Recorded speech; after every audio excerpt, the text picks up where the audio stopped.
Hey, folks, this episode of Paddle Talk is brought to you by RacingInTheDirt.com. Racing in the Dirt has parts, equipment, and apparel for all your off-road competition needs. Racing in the Dirt has just one mission, and that's to help all of their customers compete at their very best. With over 30 years of motorsports competition experience, they know what it takes to maintain that competitive edge, and they are equipped to keep you there. On-site welding and fabrication, incredible selection of parts, and experience and helpful staff as well. If you go to their website, racinginthedirt.com, you can shop for parts and custom built chassis as well. They sell quality brands such as Interco, Molinari, Real, SCS gearboxes, Yukon gear and axle, RJS racing equipment, Moser engineering, Simpson, Stroud, Willwood, MSD ignition, AFCO, FTI, Good Vibrations Motorsports, and King Off-Road Racing Shocks. You can look at their axles and parts where Racing in the Dirt offers all of the Go Fast parts for any axle setup. Have you checked out their new Dana 30 Fab housing? Racing in the Dirt Pro D30 housing starting at $590. They're Racing in the Dirt tires, the DOT boggers, standard cut boggers, Magnum cut boggers, platinum cut boggers, DOT TSL swampers, the cut swampers, and they even cut your tires on site. Once again, over 30 years of experience doing this stuff, so you know you're getting good quality stuff from Racing in the Dirt. Also, Real Wheel dealers. They have a bunch of awesome real wheels from Real Racing Wheels. And they're Racing in the Dirt built chassis, whether you're looking for a full build, turnkey, ready to race, or simply a cage in your existing ride, or maybe a chassis that will be in the foundation of your newest race vehicle. Racing in the Dirt offers it all. You can also contact them about a consultation today. You can search for their products on their website. They have wheel adapters, hub kits, brake hat kits, brake and hub components, suspension parts, air filters, Racing in the Dirt knuckles, axles and parts, Racing in the Dirt chain drives and parts, limiter straps, parachute setups, side-by-side and UTV parts. So you can get in touch with them at 920-693-2000. Once again, that's 920-693-2000. And you can even email them at Scott, that's SCOTT, Scott at racinginthedirt.com. Once again, you can get a hold of them by calling them at 920-693-2000. 920-693-2000. You can also email them at Scott, SCOTT, at racinginthedirt.com. And then they are also open Monday through Friday, 8 a.m. to 5 p.m. And don't forget to check out their website, racinginthedirt.com. That is racinginthedirt.com. And don't forget the UPS Daily.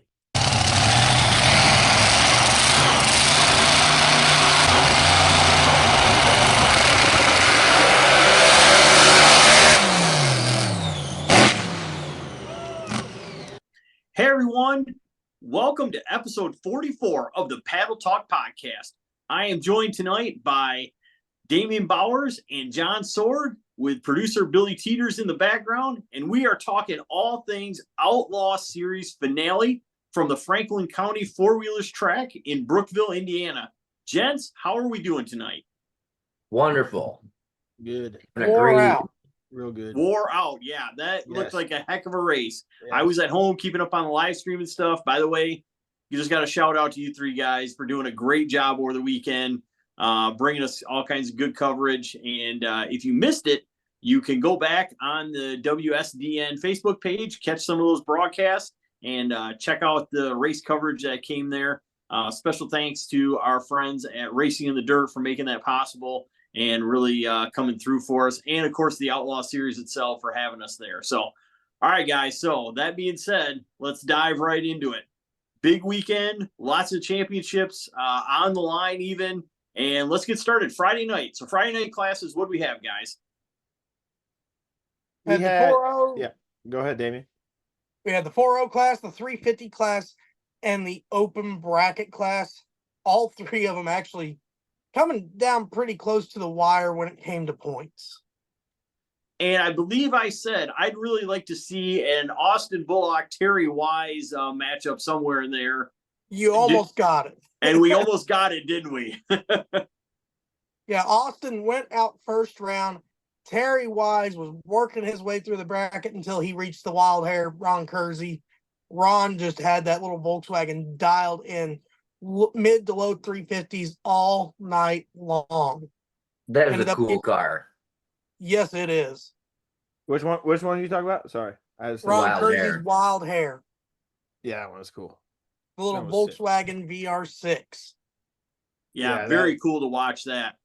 And Damian, how many rounds were Austin and Terry Wise separated at the end of the day? With the information I was given, it had to be 2 rounds total because to tie Austin, Terry had to win the race. Okay. So Austin was there up till the point Terry went out because he had a wedding to go to the next day, so he didn't run on Saturday. But he was waiting just in case he had to run it off with Terry to see who got the points title. Well, I let's tell you not what, 2 guys that know how to get it done in that 350 class. for sure. John Sword, did you run any of the classes on Friday night? I did. I ran open bracket, and I also ran. Oh, there's so many of them. The 4-0. Yeah, the 4-0. I ran open bracket 4-0. I ended up going, I think, 2 rounds in open bracket, 3 rounds in 4-0. Dude, that 4.0 index turned into a Pedal fest. who could sandbag the best because it was really funny watching some of those guys just sandbag it. I had to laugh when I ran Pruitt because I thought I seen him run like 3.6s or 3.7s. So when I went against him and I seen him running me out the back door, I knew just get out of it. He was going out. Now that class it was coming down to the wire too, because out of nowhere, Wayne, if he had gotten to the finals, was tied in the points with Rebecca and myself for the points lead after Rebecca put me out in the second round and went out in the third round. And if he had won, he would have taken the points title. Oh, wow. That's awesome. He That was missed nuts. out of the top 2 by 1 round. And then Wow. Rebecca and I, after she had beaten me in the second round, had to run again for the points title. For second, And third. She smoked me. Oh, yeah. I couldn't fall out of a tree on that Pro Light Friday night, and it was iffy on that last pass. It slowed down from a mid 4.0 car to a 4.13. Nothing you can do when you're running against someone who's as killer on the lights every time as Rebecca when they've got that car figured out to run in 4.000s. Yeah. Somebody who I think really had it on fire Friday night was he didn't really win any classes, but he was going around. It's Carson Combs, and just Oh, yeah. early update on the results from this race. But he took 2 second place on Friday night in both of his classes, so that's pretty good. That's a lot. Carson's a tough one. Finally getting the hang of the new engine combination they put in the car this year after they had waited half the year just to get the engine for the car. Yeah. Yeah. I tell you what, Carson is one of those guys to where you're more surprised when he's not there in the later rounds than you are when he is. You know what I'm saying? Right. He has turned into that kind of kid already, and we like to give him a hard time and everything else. But I tell you what, that kid is stout all the way around, whether it be on the tree or just wheeling that car on the end of the track. Oh, he's great. Great driver. It seemed like I was always calling his name over the microphone because every time, every class, every round, just, Carson Combs. Then we Yeah, go speaking on of that, Billy got to announce that race, so that was really cool. Yeah, what Also- the heck? I've never got an invite to announce an outlaw race, but somehow they can bring Billy in. What the Well, heck? no. Honestly, I was looking around and there was racing going on, and they had a lot of people. Like Brookville gets a lot of people there. You never mentioned that either, Damian. There's a lot of people who goes and watches races at Brook. Well, he has before, but I guess we never listened until now. But they had a lot of people there, like between the racers and then even the free seating. I never knew that there's free seating in that grandstands on the hill that people can just show up for free and just watch races. Like there was a lot of people there, so I just went up there and kind of just like asked, like, is anybody announcing? And I was like, she was like, well, I kind of do it. Marta, Miss Marta, shout out to Marta, aka Peggy, and shout out to Burton. They it was really fun announcing in that tower that weekend. It really was. And the fact that she let me announce was awesome. But once I got control of it, I was a little stuttery at first, but then it just Oh, dude, you Started did to great. flow. it was cool. You cleaned it up well, man. I was super You did proud of you. great. I was gonna text you and let you know that. I was trying to bring out my inner Isaac, you know. Now, moving on to the third class that ran eliminations on Friday night, sportsman bracket. Ended up with the points there. John Sorg went out, what, second or third round? Second round. And Yeah. TJ McDonald was chasing him down, ended up coming up short. Blake Cole ended up winning the class, right? Yes, No. Blake Yeah, Cole for the got class, first, yeah. and Carson Combs got second. Right. So Blake ended up tying with TJ for second in points and had to run off there. Oh, that's right. Yep. So John Sorg, your open bracket, what used to be the Nickel Nightmare class points champion this year for the Outlaw Sand Drag series. Cool. Awesome, And we man. will do a full points recap Yes. episode later Yep. on. So All right, so let's move on to Saturday. So, well, okay, so not to be outdone, our friend of the show, Doug Vinlett, unloads his car and again partially rotates the earth. You mud guys might want to take notice of this. Partially rotates the earth to a 272 track record again at Brookville. off the trailer. 2702. Yeah, off the trailer ran a 272, and then the second pass ran a 270 with a 2. So yeah, it was quite astonishing to see. And shout out to those guys, especially the guy in our lower left corner of the screen that you guys can't see, but we can see. John Sorg for doing a great job with that thing as well. Shout out to Chum and Doug for driving the thing. Everybody involved. It was cool.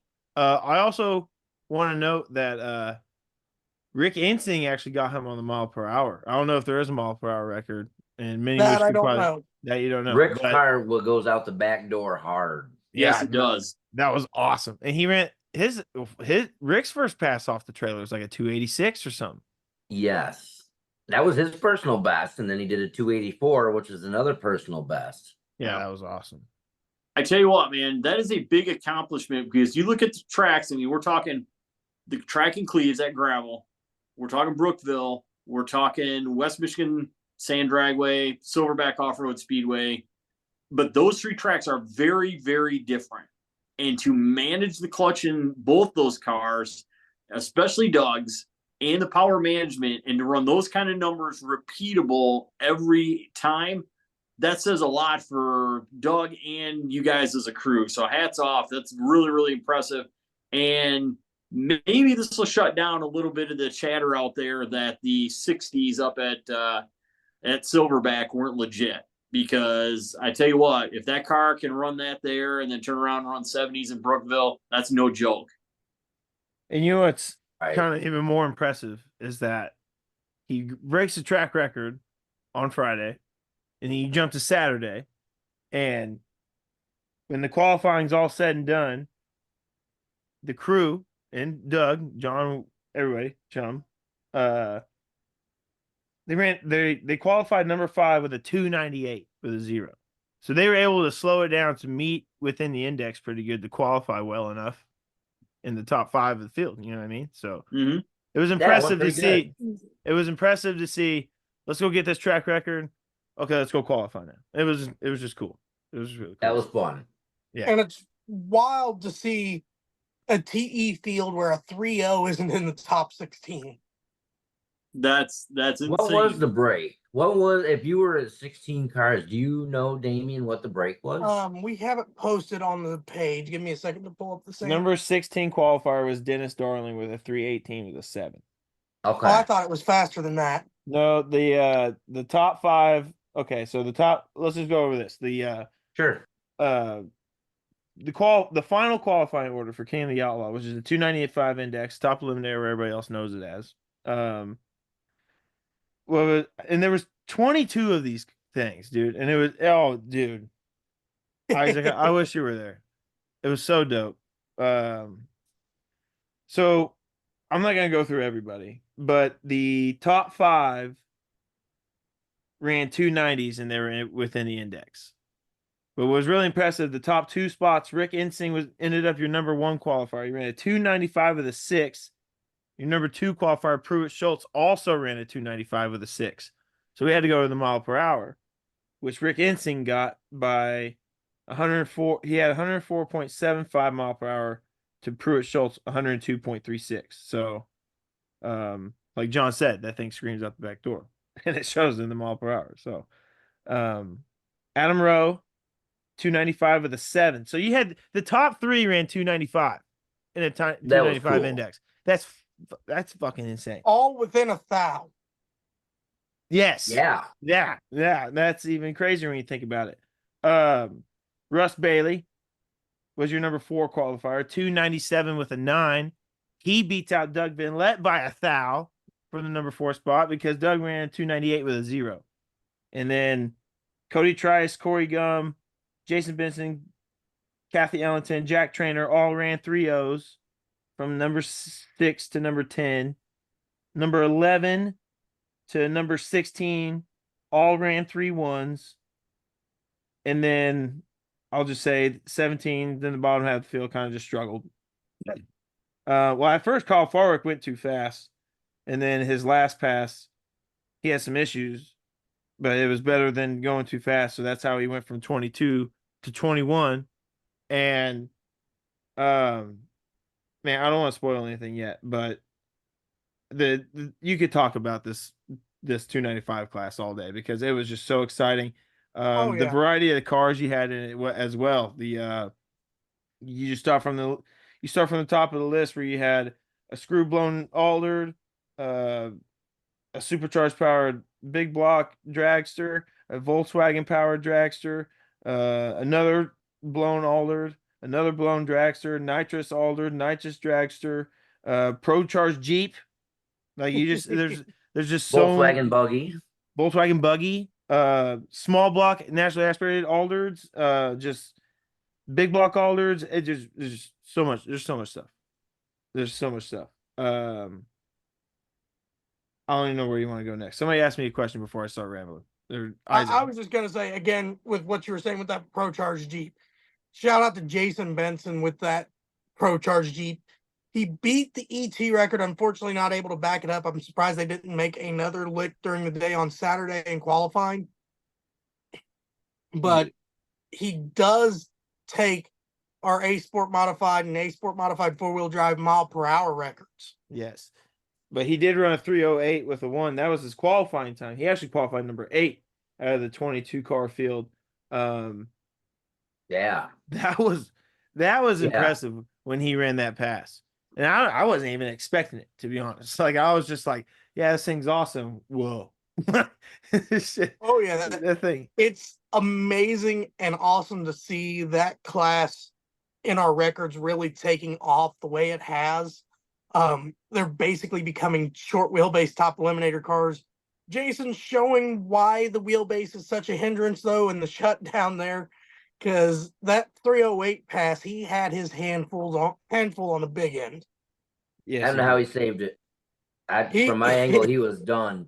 He was on his way to landing on top of Pruitt. Yeah. Yeah. From our angle, man, he was done. Well, yeah, that was great. And even I don't know when it happened, but Kathy ended up getting on like 3 wheels one time also, didn't she? Well, 1 wheel. 1 wheel, that was Friday night in qualifying. She went out there. Apparently there was a bump somewhere in the track. She went and she never lifted. She stayed in it. She was on the right rear corner and the wheelie bar, and that was the only things on the ground. Yeah, she's still running a 310 or a 3.0 on that pass. She's a monster. Shout out to Kathy. Yeah. All right. So what were the classes we had then on Saturday? Yeah, the 450 index, basically our equivalent to what Pro Truck is, a little bit slower dial-in, and it's open to any car. So you'll see the Volkswagen buggies, you'll see trucks, Jeeps, Alderds, dragsters, all gunning for it. Then you have another open bracket class, which is more for the locals. You'll see everything from a stock pickup truck down to a 3.0 car. I seen And somebody then- driving a grocery getter when I was announcing. This dude pulled up in a Jeep Cherokee, and I called it the grocery getter. I didn't know what else to call it. And then obviously the king of the outlaws, top eliminator, 295 index, and all three classes putting on a show. Yeah. The Plus, Outlaw we had some Index. kids classes too, right? Oh yeah, we also had the juniors and the peewees. Yeah. In the Pee Wees class, first place was Breton Penoyer, and second place was Parker Wilson. So shout out to those kiddos. Yeah. Juniors, we had first place was Peyton Robbins, and second place was Casey Hawes. Hey, I don't know. Haves? Let me check here. Where do you have that? I was looking at a picture that Tri sent me. Oh,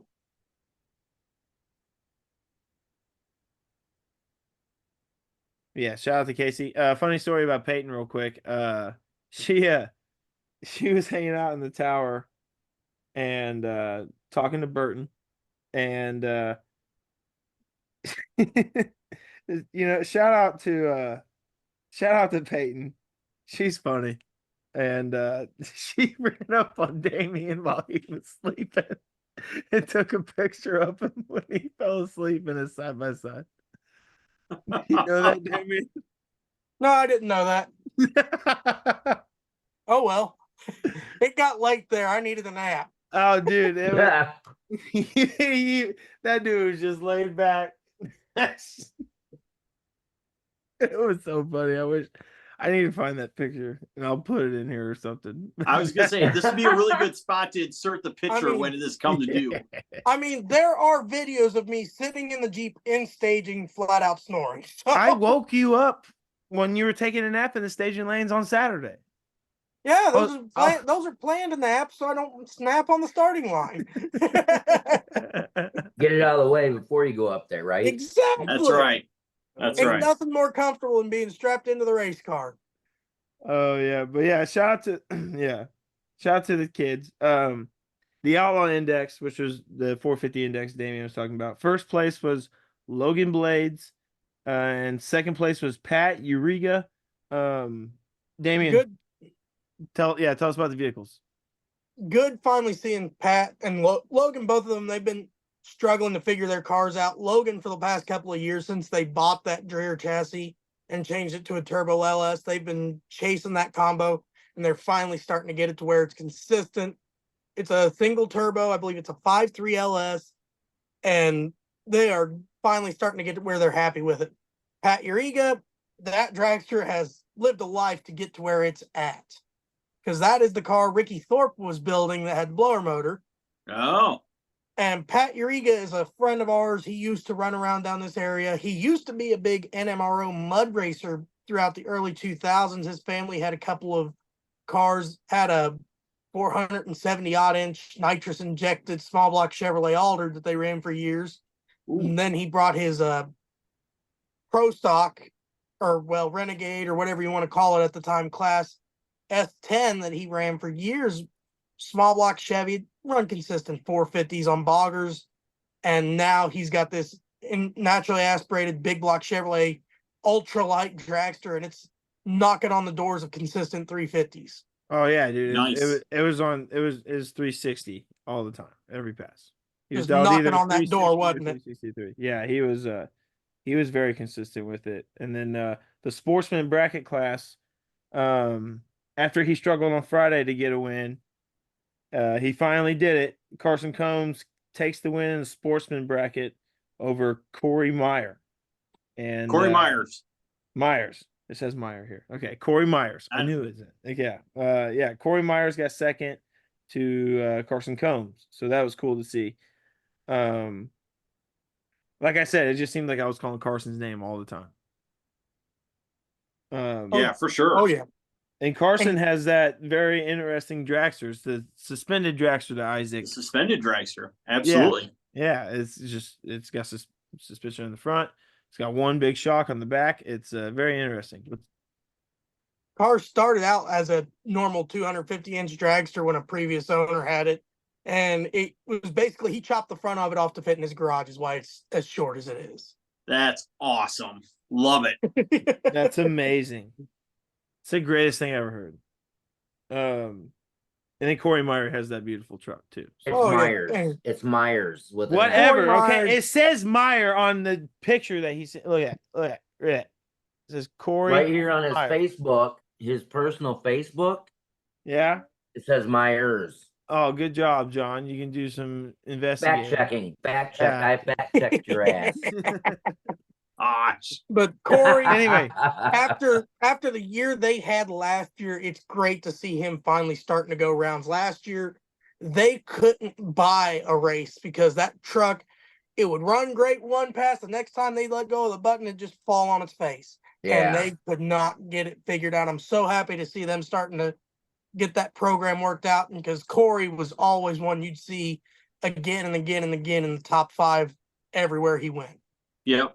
Mhm. I tell you what, those guys, Brett and Corey both, they were the kings of the 10-cent part failure, it seemed like last year, because it was never anything big. It was just dumb stuff that just, Yes. oh my word. It was so just, no.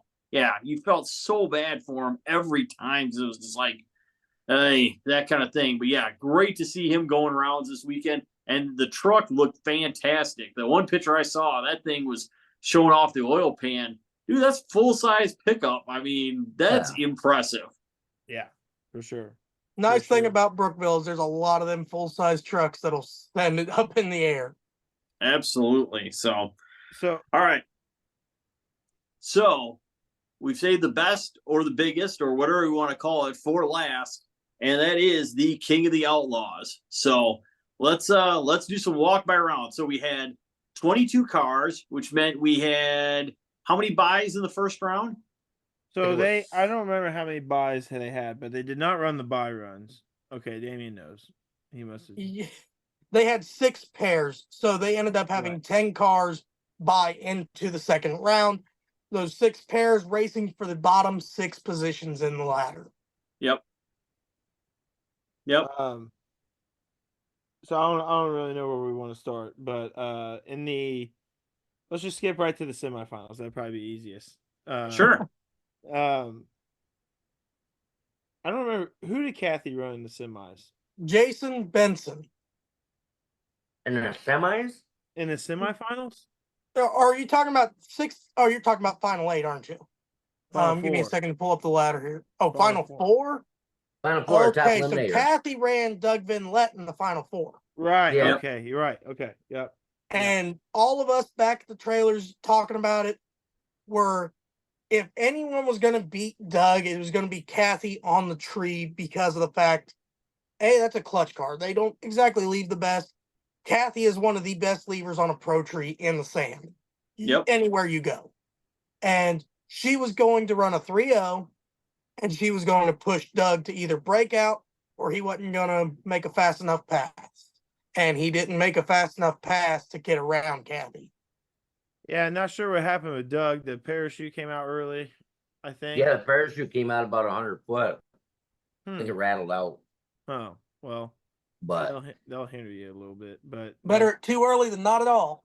yep. Through that. Yeah, true that. So then on the other side of the ladder, though, you had your. So hold on, I should say this. Doug Vinlett was your number 5 qualifier. He raced against Kathy Ellington, who was your number 9 qualifier.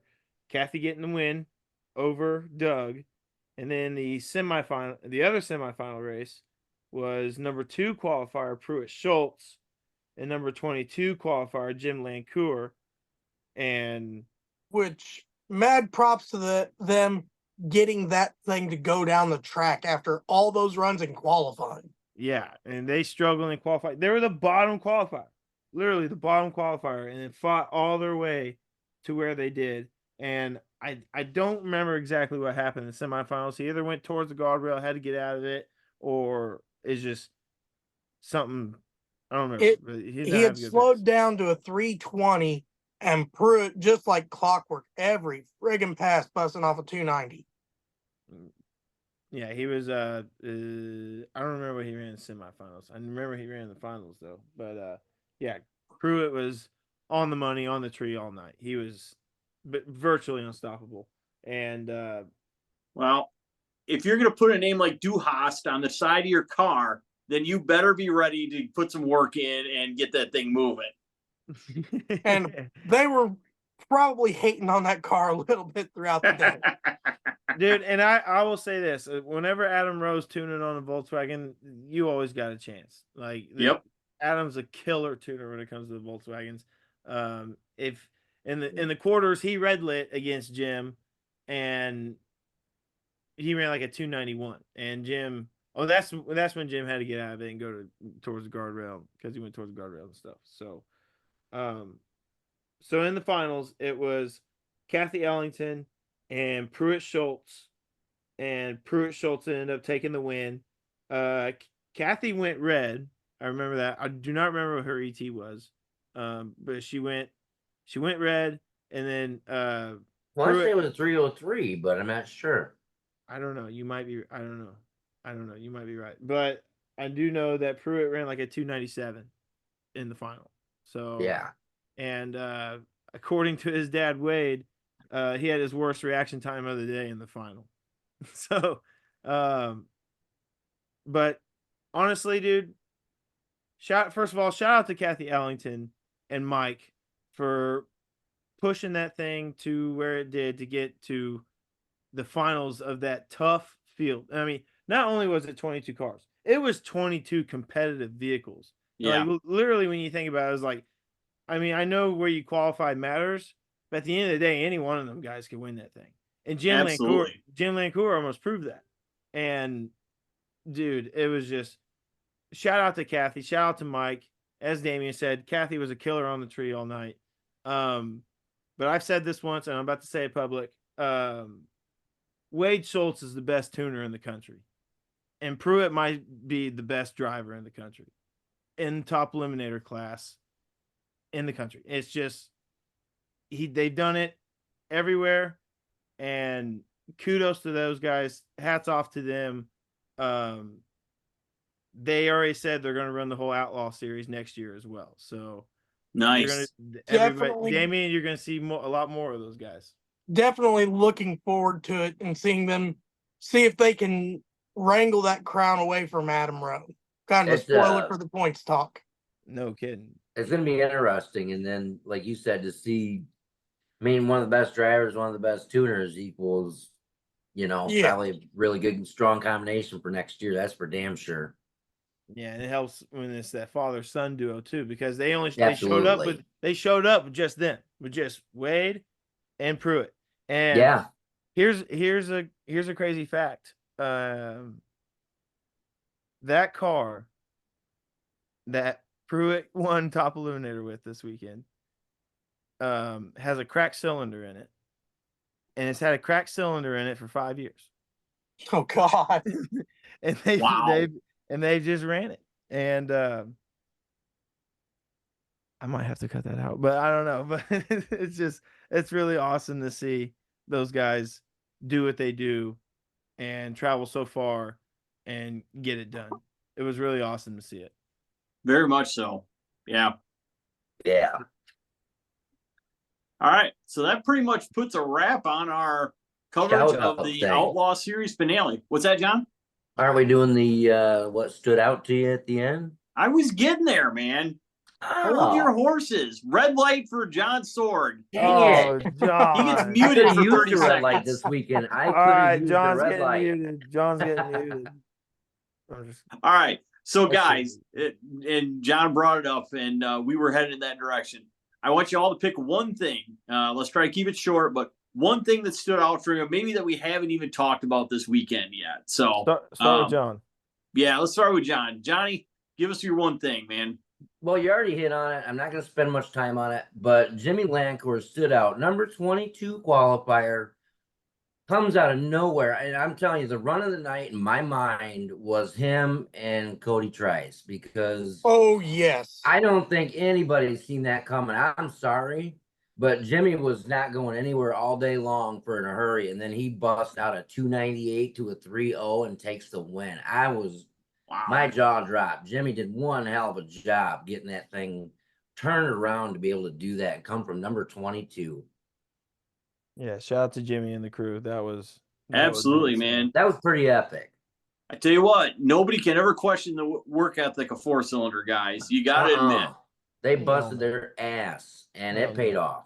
And Absolutely. I said Wade Schultz is the best tuner in the country. I haven't seen Adam Rowe tune on a blower car yet, so that could change. You never know.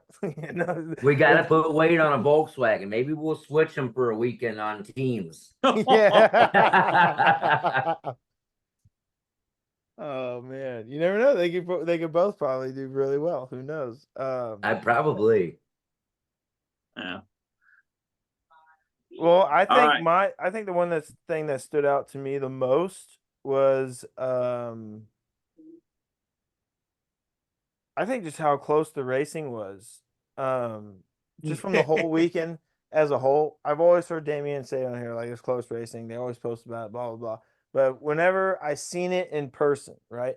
And it finally hit me whenever I seen this. I can't remember who exactly it was, but somebody had like an 020 light and they ran like a 383 on a 380 dial in.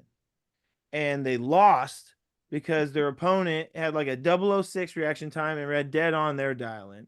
And I'm thinking to myself, like, oh my God, this is what Damian was talking about. Like, people really like, this is great. And then it happened like 3 more times that night. And then I was just like, this is insane. Cause I'm up there announcing it too. And I'm seeing it like real time, like, he got treed on an 015. What is that? Like this dude had 015 and the other guy had 006. And I think that best reaction time I seen all weekend was 006 as well. But there was a lot of good ones. I had a 009 against Hartman, and I got beat. I mean, it was just hammer time all weekend. Dude, you the competition's tough. John's done it for years.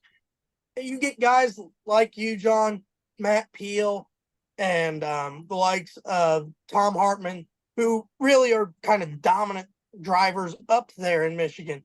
And they come down here, and you're just another one of the pack because everyone down here is on that level. Even if you're struggling with your car like I was, I had a pass where I had a 004 light on the Pro Tree, burped it to a 40 or 421 on a 420 dial. Yeah, that's the racing's close. It's insane. But no, that's the one thing that stood out to me is that the competition's tough. And I don't know. Man. I can only think of one other place where it's just that close to competitiveness that I've really seen from my own eyes, because I can see the numbers in real time after they happen. But yeah, that's the one thing that stood out was that the competition was really close in every class. It was awesome. Yeah. No, that's good stuff. All right, Damian Bowers, what do you got?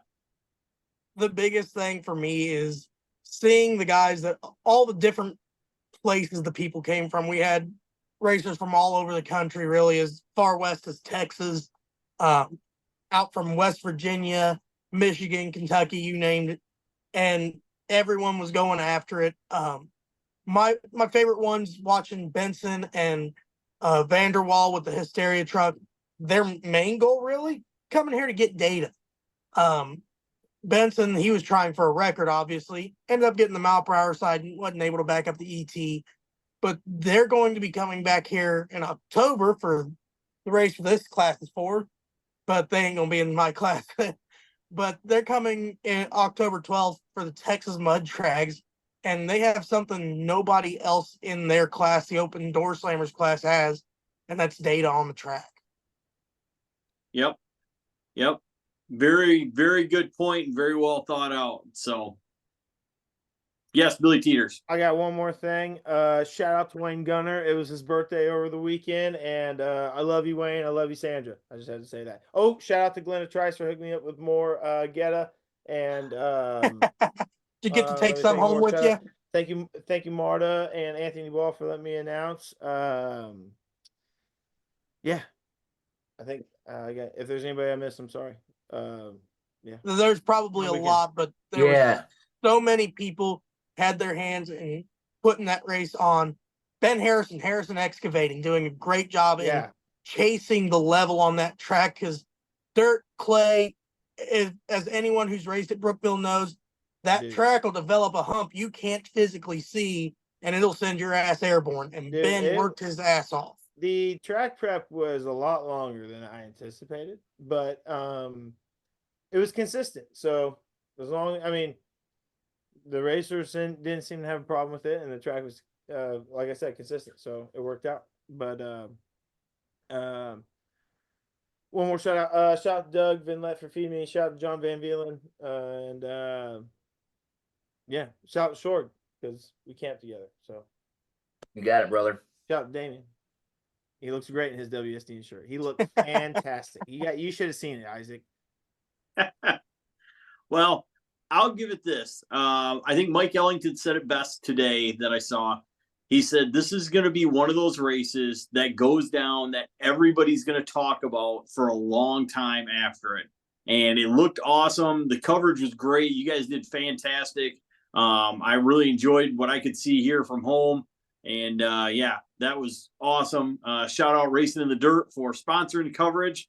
Yes, Billy, you got something else? No, I forgot to say, shout out to Dan Oglesby for letting us use his OBS software to stream the races from a different angle. That's definitely going to help us grow and expect really cool different type of angles and live stream for next year, because get ideas and things are going to happen with Sweet. Things are going to happen because of Dan. Shout out to Dan. And yes, shout out to Racing in the Dirt. Shout out to Team Cole Racing, and shout out to SM Engineering for helping us provide great coverage from the Outlaw Season Finale. It was awesome. Fantastic. Well, hey, that is a wrap. Outlaw Series Finale 2024 is in the books. Hey, folks, this episode of Paddle Talk is brought to you by RacingInTheDirt.com. Racing in the Dirt has parts, equipment, and apparel for all your off-road competition needs. Racing in the Dirt has just one mission, and that's to help all of their customers compete at their very best. With over 30 years of motorsports competition experience, they know what it takes to maintain that competitive edge, and they are equipped to keep you there. On-site welding and fabrication, incredible selection of parts, and experience and helpful staff as well. If you go to their website, RacingInTheDirt.com, you can shop for parts and custom-built chassis as well. They sell quality brands such as Interco, Molinari, Reel, SCS gearboxes, Yukon gear and axle, RJS racing equipment, Moser Engineering, Simpson, Stroud, Willwood, MSD Ignition, AFCO, FTI, Good Vibrations Motorsports, and King Off-Road Racing Shocks. You can look at their axles and parts, where Racing in the Dirt offers all of the Go Fast parts for any axle setup. Have you checked out their new Dana 30 Fab housing? Racing in the Dirt Pro D30 housing starting at $590. They're Racing in the Dirt tires, the DOT boggers, standard cut boggers, Magnum cut boggers, platinum cut boggers, DOT TSL swampers, the cut swampers, and they even cut your tires on site. Once again, over 30 years of experience doing this stuff, so you know you're getting good quality stuff from Racing in the Dirt. Also, Real Wheel dealers. They have a bunch of awesome real wheels from Real Racing Wheels. And they're Racing in the Dirt built chassis, whether you're looking for a full build, turnkey, ready to race, or simply a cage in your existing ride, or maybe a chassis that will be in the foundation of your newest race vehicle. Racing in the Dirt offers it all. You can also contact them about a consultation today. You can search for their products on their website. They have wheel adapters, hub kits, brake hat kits, brake and hub components, suspension parts, air filters, Racing in the Dirt knuckles, axles and parts, Racing in the Dirt chain drives and parts, limiter straps, parachute setups, side-by-side and UTV parts. So you can get in touch with them at 920-693-2000. Once again, that's 920-693-2000. And you can even email them at Scott, that's SCOTT, Scott at racinginthedirt.com. racinginthe.com. Once again, you can get a hold of them by calling them at 920-693-2000. 920-693-2000. You can also email them at Scott, SCOTT, at racinginthe.com. And then they are also open Monday through Friday, 8 a.m. to 5 p.m. And don't forget to check out their website, racinginthe.com. That is racinginthe.com. And don't forget the UPS Daily. All right. Welcome back to the Paddle Talk podcast. We are talking about the SoCal Sand Drag Shootout coming up this weekend, September 27, 28, and 29 at the Lake Elsinore Motorsports Park venue. And Billy, got a little more information about that race for us? I do. So the SoCal Sand Drag Association, Greg Tungett Motorsports September Shootout Sand Drag event. Yeah, hell of a name. Is happening this weekend at Lake Elsinore Motorsports Park. And let's see, I'm looking at the event schedule here. Their gates and registration and tech open up at 7:30 in the morning on Friday. So they get started early. Oh, yeah. And look at this. They don't mess around. Qualifying for the 395 index starts right at noon, followed by the traditional top alcohol, top illuminator, A fuel, pro mod. And then they run the 395 out until it's done. And then they do the second qualifying for top illuminator, top alcohol, A fuel, and pro mod. And then by the time they're done, it's 5 o'clock. And the pro car gambler gets their 2 time trials, and they run that out until it's done. Then they're done on Friday. Then they wake up on Saturday, 8 a.m. for test and tune. Woo! They don't mess around. Sport 1, Sport 2 classes, they run them out in the morning, it looks like, starting at 8 a.m. They'll start the kids' classes at 10:30, it looks like. And then they'll do their third qualifying pass for the heads-up classes at around noon. Shooting for noon, looks like. And then they're doing a Dooner shootout class again. So that's anything that they deem that can you just ride around the dunes. I don't think side-by-sides count, but I could be wrong. So this is like buggies. This is like a oh crap. What am I thinking of? What are those Non-race Jeeps? specific. Right. Well, what are Right. those Jeeps? Oh god. The Larry Minor Jeeps. Yes, god damn it. Yes, the Larry Minor Jeeps. There's another one. The Whipple Jeeps. Those are cool too. The Whipple Jeeps as well. Yep. Yeah. And then right after they get their 2 time trials, heads up classes go for their final qualifying pass. And then they run out the Dooner shootout class until it's done. And then they do a pro car gambler in the evening.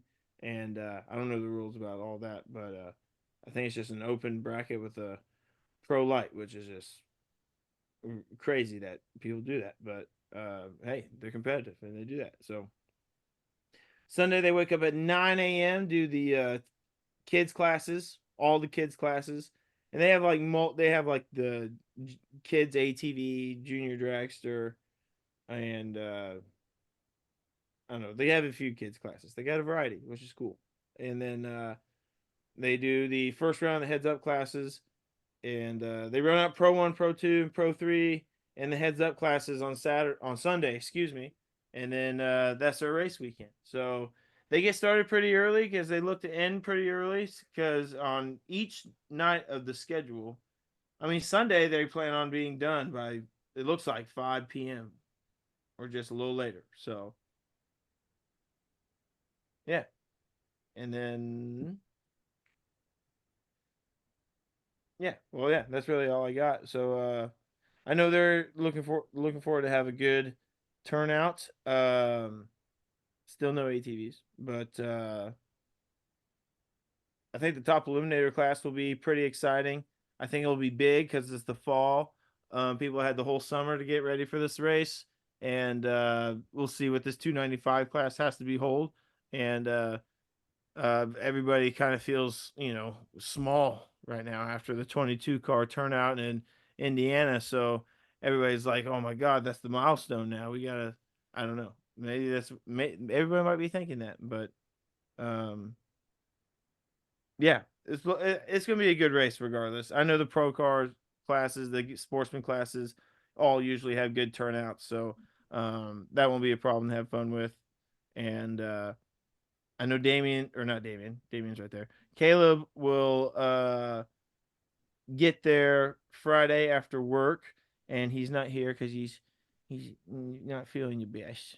And we wish Caleb the best as he's better. We're recording this on Tuesday, and this is Thursday by the time y'all listen to it. So, but yeah, the Tonguet Motorsports September shootout at SoCal Sand Drag Association, Lake Elsinore Motorsports Park. Looks like it's going to be a blast, Isaac. I think it should be. Damian Bowers, what are you looking forward to out of this race? Basically, to see if the Cottrells, did they get their dragster together, or the Cottrell and the bunch that they've got their drags together, right? Or are they? I believe so. Yes. Yep. I think so. And if they do, is that Nitro car going to be there too? That is what the word is. Correct. Injected nitro at that, injected nitro, a fuel car. Yep. That's a combo I've been wanting to see in the sand for years. Did they let that got run that? an alcohol class? Who's What's doing that? that? They let that car run the alcohol class? Correct. It's 'Cause it's not blown. Okay, all right. So Yep. they're using nitro as their power adder instead of a blower, just like in NHRA. Right. And NHRA's even allowed that in funny car this past couple of years. Well, Yep. yeah, Yes, they I've just seen the started top that. alcohol dragster class for sure. But yeah, it's kind of cool seeing it come to sand now too. Very much We had so. one in the sand back at Silver Lake, late 80s, early 90s. That was Scott Camfield. You remember him, don't you, Isaac? I do. And he only had it out a couple different times, and then the one time he got it, he ran really strong, but he pretzeled it, doing a big wheel stand mid-track. Dude, somebody else out on the West Coast had one, I thought. I can't remember his name. Matt something? Damn, I can't remember his name, but I'm pretty sure there was one before this one too. That ran pretty decent numbers. I can't remember the name. There was one, but I don't remember who it was that had it. But yes, there was another car out there. So, John Sorg, what are you looking for?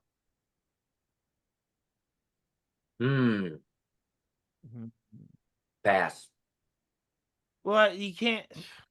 No, it's fine. You can't pass on the pod. Just say something. I had to pass. I'm sorry. No. All right, I'll fill in for you. Okay. So, me personally, I'm looking forward to the John return of heavy metal. Now, you youngins may not understand what a big deal this is, but we are talking legitimately the world's quickest and fastest buggy ever, making its return, still owned by the original owners, going to be tuned by Eddie Knox, who knows how to get blower cars A to B. I'm telling you, man, this is shaping up for some really big stuff. Also, the only buggy to ever win a buggy shootout and top alcohol in the same weekend. Wow. That's pretty and it's cool. a fully That's really cool to see suspended that car. back. No. It is. What? I don't think it's fully suspended. I don't think it has suspension in the rear. I don't know. I know there's video out there of Rick driving that thing to Oldsmobile in Glamis to run. I don't think we require nice. rear suspension on that class. So In AA, we do not. Right. But I've got a picture here. You can see it's got the rear suspension there. Well, send it to me so I can put it in here so other people can see it. Okay, so he's gonna send that to us. So yeah, I might have been proven wrong there. So sorry. Yeah. No big deal. But No, that's fixing to be awesome. I cannot wait to see that thing making some passes, and it should be very, very impressive. Really looking forward to it, seeing that car come back out. And do we maybe get a sneak peek at Mr. Mario Tavares making an appearance, and maybe a inline 4 that can run a 230? I mean, That's what I'm that'd hoping be to good. see. I want to see Mario back out. Well, hold on. He's ran 249, so he's got to get to 245 before we start thinking about 230s, because a whole 10th is a big jump. that is Especially true. when you're going that fast. Oh, But yeah, exactly. We've seen crazier already this year with the pro modified record. This is true. You know, That's I true. got a hot take. I think some of them A fuel Volkswagen cars should just tune it down and go run the top eliminator class. I think That's my opinion. yeah, and I think that needs to happen. And I just like Tavares ran 249, and I don't know, is that enough to compete with Hammond? Maybe, I don't know. I Good mean, but question. I think it's time to Reevaluate the you know class situation. maybe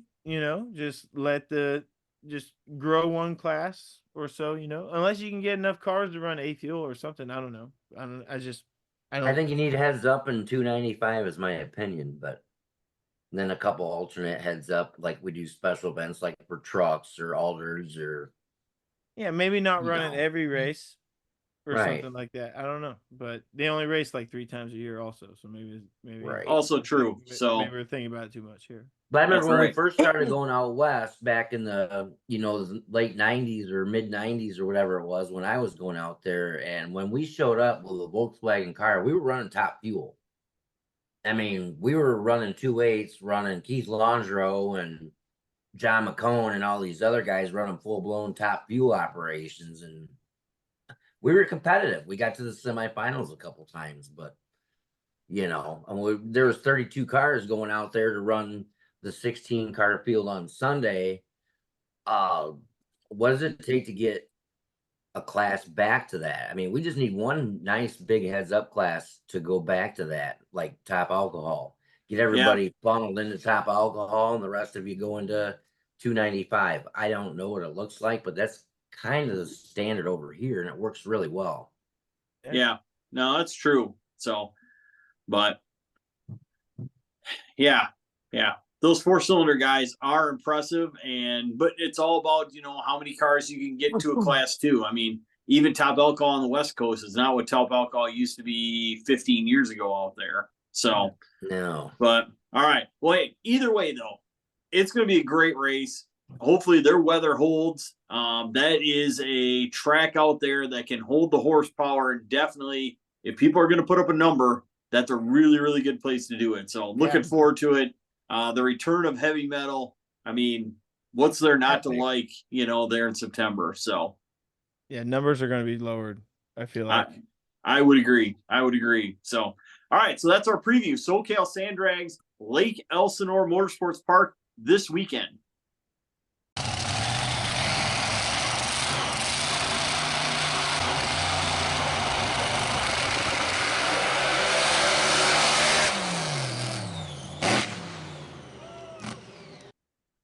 Hey, folks, welcome back to our next segment on the Paddle Talk podcast. And we are talking Show Me Fall Nationals at Thunder Valley Sand Drags coming up this weekend, September 27 and 28. Great race going to be happening in America's Heartland here. Billy Teeters, you got all the info for us, so bring it on. What are we looking for here? Well, I'll just kind of repeat what I talked about the last 2 weeks so far. This is, as you said, the Show Me Fall Nationals, as we do every year. Friday, September 27th, which is this Friday, tomorrow, actually. 2 p.m. to 6 p.m. is our test and tune. Well, first of all, let me say this. If we're rained out, we'll probably post that on, tomorrow if the rain comes. It looks like there's some forecasted, but it's a low percentage. So, not really too worried about it at this point, but the weather looks gorgeous, mid 70s, high 50s at night. So the track's going to be fast, very fast. If you guys are looking to come and run a number, this is definitely the track to do it at. The weather's going to be perfect. The track's going to be in tip top shape. We did get rained out last weekend though, so hopefully it just means we don't have to water as much this coming weekend. So That's right. Good positive attitude. yeah, exactly. Like I said, 2 p.m. to 6 p.m. tomorrow night for a test and tune. 6:30 p.m. is the first qualifier for top eliminator and top alcohol. Top eliminator, of course, your traditional 295 index. Gonna not what was expecting a pretty good turnout for that after the Indiana weekend and finding out that some of them are going to stay home, which is understandable after a long season. It makes sense, but yeah, we're still going to make the best of it. Have a good weekend. Not sure if we'll have any alcohol cars, but we will see. on Friday we're gonna run our 50-50 classes, one for the ATVs, one for the cars. And then we'll end the night with the last qualifying pass for top luminaire and top alcohol. And then on Saturday, this Saturday, September 28th, we'll start at noon with Pee-wees and juniors, time trials and eliminations. Right after that, hoping around 3 p.m., we'll start the third qualifier for top eliminator and top alcohol. Pro and sport classes get their time trials right after that. And then after those time trials are done, they get the top eliminator, top alcohol classes get their final qualifying pass. And then right after that, we start racing for all of our classes. And then it's going to be a great time. On Saturday, we run a pro comp, which is for the cars. There's a pro tree, open ET. Sport comp is a full tree, open ET for the cars. Cars, trucks, buggies, dragsters, side-by-sides, all those cars and such can race in it as well. Pro 1 ATV, ATVs only. Although if you have a mini dragster or a mini buggy powered with a power sports engine, you can run in that. You can use that in the class as well. If you have a side-by-side that's fast enough, I guess you could run that in the class as well as too. Side-by-sides are kind of, you could run in either cars or ATV class. Kind of cool. Pro 2 ATV is a full tree, 5.0 and slower. I forgot to mention Pro 1 ATV is a pro tree, 499 and faster. And then we have Sport ATV, which is a full tree open ET class. We have a side-by-side class just for the side-by-sides. It's a bracket race with any side-by-side. And then Pee-wees and juniors as well. So top alcohol and top eliminator. Top eliminator, of course, your 295 index happening on Saturday, September 28th. Some of your local veterans will be there. I don't know if Russ Bailey's going to run. He just did at Brookville, as we just seen. But Terry Glasscock, one of the GOATs in Thunder Valley Sand Drags history, will be there with his Ford Pinto turbocharged dragster called the Whistler. I know Jeff Sig's going to run his car. I know Russ Payne's going to run the rental, which was Stacy Sig's car. Big block Chevy with a blower on top of it. Jeff's car is like it's like a mutant. It's got like a I don't know, it's got Ford, Chevy, and Mopar parts in it. I don't really know how to explain it, but it's got a big 1671 blower on the top, and it's like 700 cubic inches, and it's really awesome. And it goes really fast on when he can never make a clean pass. He'll bounce around like a 270. It's insane. And that's gonna be fun to watch if he chooses to run that, which I think he will. Hunter Shelton's gonna run the top eliminator class as well. He's always a contender. He was last year, didn't lose a race last year in it. The only nitrous car to come out of Thunder Valley so far in the class. It's a big block, but I don't know the cubic inches or anything. I don't even know how much they spray in it, but they don't run a wheelie bar, which is really impressive whenever you run the 295 index and you don't have a wheelie bar. And it never comes up That's kind of as sketch. it is. Well, I said that too, and they just continue to do it, and it does really well. So I don't know what they're doing, but I mean, it's consistent as can be, and it does really well. And who else? Dennis Burrows could run the class. Dennis Burrows has a pretty interesting top eliminator car. You guys might have seen it in Michigan a couple times. You know his bracket car. Mhm. Damian calls it Damian calls it the racing suit. And his dragster he races in top eliminator is a Toyota Tacoma engine with 180,000 miles on it and has turbocharged. It's turbocharged, and it's still got the stock rings and stock pistons in it. And I think his best pass in it is 294. Turbocharged inline four. I can't remember the definition of what inline four it is from Toyota, but he's brought it out to Brookville a few times. He's brought it to Cleves. Yeah, it does well. It really does. When he doesn't blow a head gasket. Let me think of any. That happens all the time in that car. Let me think of anything. Any other top eliminator cars off the top of my head? I'm sure Randy Kimberly will be there with Blue Dog. if Pruitt Schultz shows up, it's just on his drive home. So why not stop by there on the way, Pruitt? Man, I can't really think of anybody else. If I miss anybody else in the class, my bad. I'll probably think of them as I keep going. The Pro 1 ATV class is looking to be exciting as well. Josh Hibden's a contender. He's got a triple cylinder Banshee. Craig McNeil's always a contender on his Hayabusa. Seth Curtis has been on a fucking tear lately this year. He's got a twin cylinder Banshee that he just always does really well with. Yeah, it's really close between those guys in Pro 1. I don't know. I don't think we're going to count this as a points race. But I would like to see some more out of town guys come and join us. I don't know how likely that is. I think we'll get some out of town ATV guys. I heard some guys from Oklahoma and Texas maybe coming to race with us for the ATVs classes, but we'll see how that goes. But it's going to be regardless, it'll be a fun weekend. I think I'm gonna hop on the mini bike again and run Pro 2. There we go. I'll get some good footage of that. What's Maybe up, you can Danny? get some of the speeders crowd to bring their UTVs out there. Oh yeah. If you are if you were thinking about going to Southern Powersports Drag Racing Series race, we'd love to have you out there as well. The Cook family will always be out there. Shout out to the Cook family because they show up with all 5 of their family members. They race in every class that they can, and I really love having those guys. Well,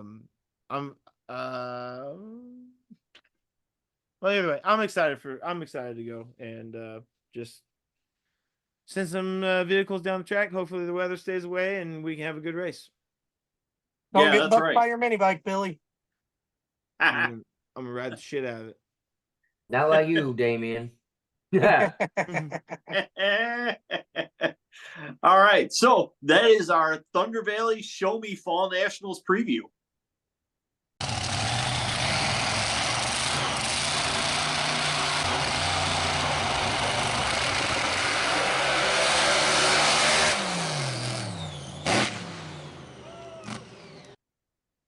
All right. Welcome back to the Paddle Talk podcast.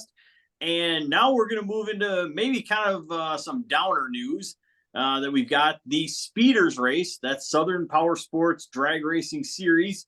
Our guy, Dave Applegate, is the man behind that. And unfortunately, with the amount of, now I'm not going to say it, precipitation that the greater Grayson / Ashland, Kentucky area has received, the Speeders race is canceled for this coming weekend, September 28th.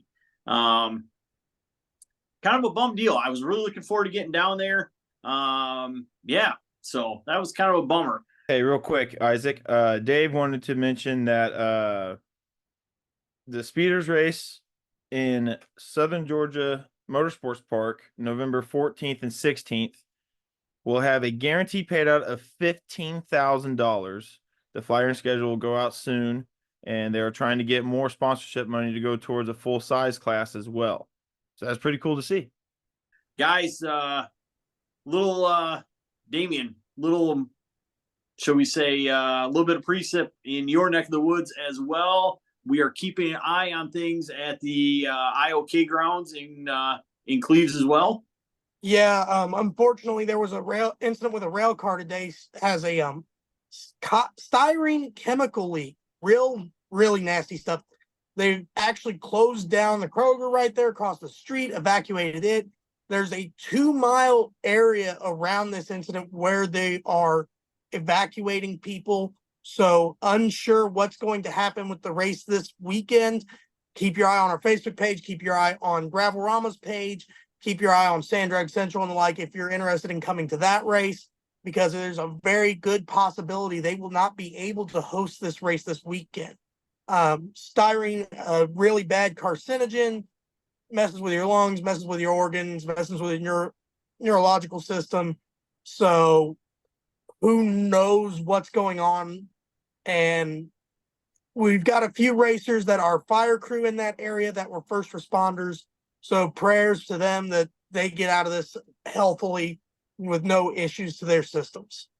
That's right. And first, for everybody down there close to it too, that is not a good thing. That is a big time deal and not something to be messed with. Although I do feel like the Kroger kind of needs the race to go on to make up for some needed revenue if they've been closed for a couple of days down there.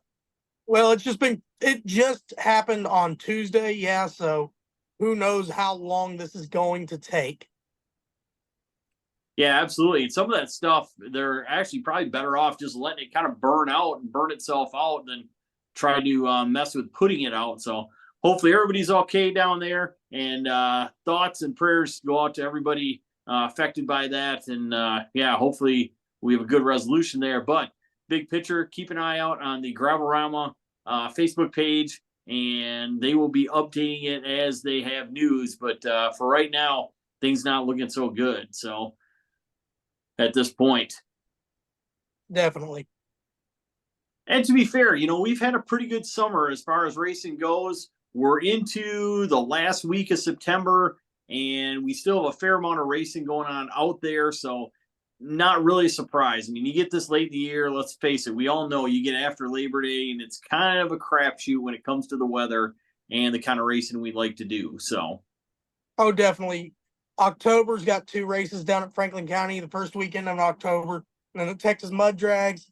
The plan is for at the end of October is Last Blast. Hopefully the grounds are safe to go back to and race by then. So much different stuff going on in this area. KOY is really big this time of year.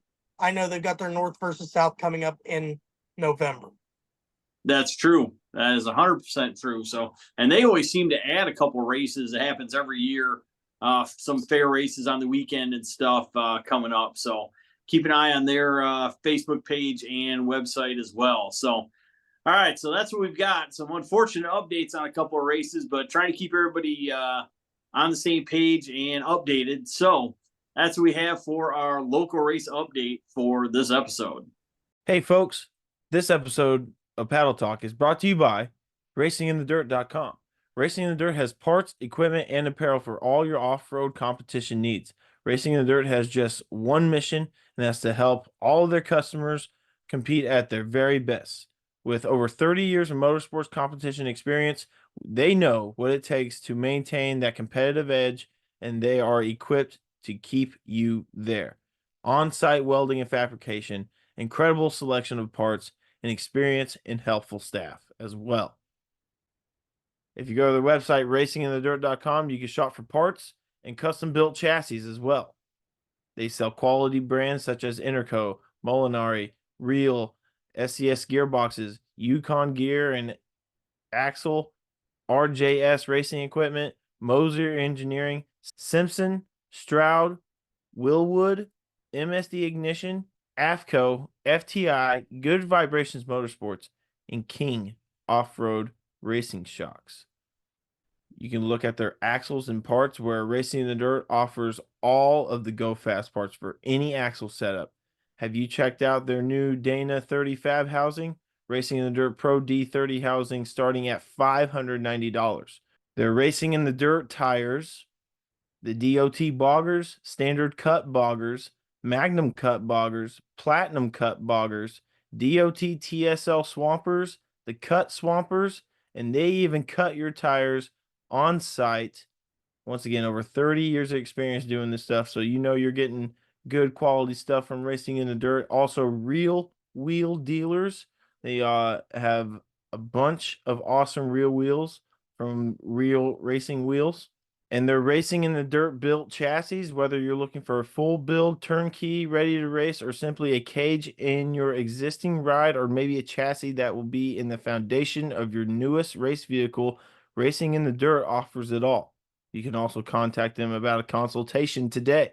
You can search for their products on their website. They have wheel adapters, hub kits, brake hat kits, brake and hub components, suspension parts, air filters, Racing in the Dirt knuckles, axles and parts, Racing in the Dirt chain drives and parts, limiter straps, parachute setups, side-by-side and UTV parts.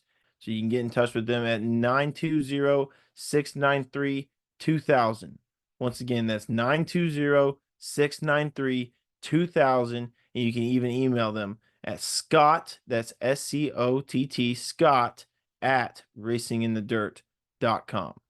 Once again, you can get a hold of them by calling them at 920-693-2000. 920-693-2000. You can also email them at Scott, SCOTT, at racinginthedirt.com. And then they are also open Monday through Friday, 8 a.m. to 5 p.m. And don't forget to check out their website, racinginthedirt.com. That is racinginthedirt.com. And don't forget the UPS Daily.